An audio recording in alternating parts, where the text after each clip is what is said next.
What did he say, exactly? Humiliation heats my cheeks, so I take another gulp of water. For starters, he said he didn't like how I bossed him around. Whitney winces. I am his boss, I protest. Or I was. Maybe there's a lesson there? Danny asks. I snort. Don't sleep with the help? Or with surfer dudes? You are a bit intimidating, Vi, Whitney says. I mean, I'm afraid of you sometimes, and I've known you since we wore training pants. Well, that's just stupid. Vi, Danny admonishes. Proving my point, Whitney mutters. I roll my eyes. Sorry. I guess Lance won't have to be intimidated by me anymore. He's leaving tonight. Whoa, Danny's brows go up. How long has he been planning this? I don't know. I read over Lance's scrawl again. It just says some guy told him he was driving to California, and Lance realized that if he didn't go for his dream, he'd always regret it. So he's going to Hollywood to be an actor. Jesus, Dylan says, on a half laugh, half groan that has me wishing I could make that word come out of his mouth with lust instead of pity. When I meet his sidelong gaze, he apologizes.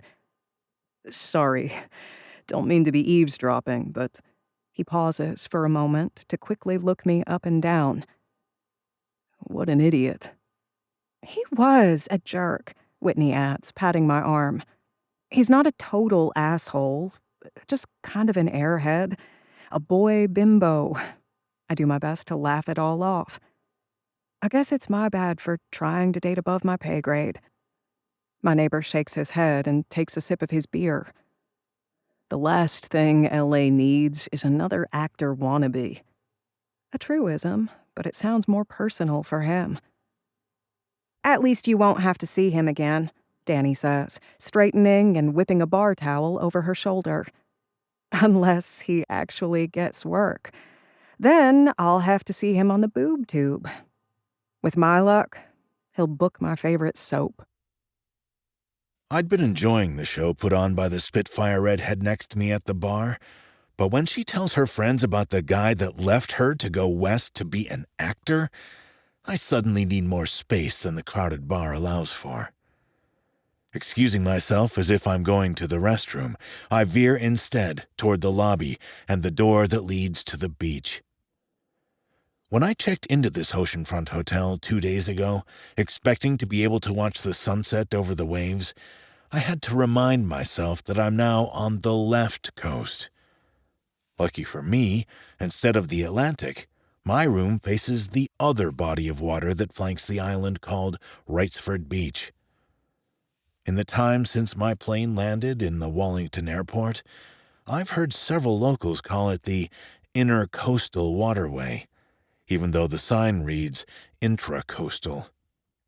One of many quirks I'm sure I'll discover during my stay in the city some are calling the Hollywood of the East. After I find a lonely spot on the hotel deck, I lean on the faded wooden railing. A few deep breaths while staring at the great expanse of the ocean always calms me down, and after a few moments, I feel less agitated. Unfortunately, that gives my dad's voice full rein inside my head. "You've got commitment issues, son. In the past 4 years, you've quit more jobs than I'll ever have."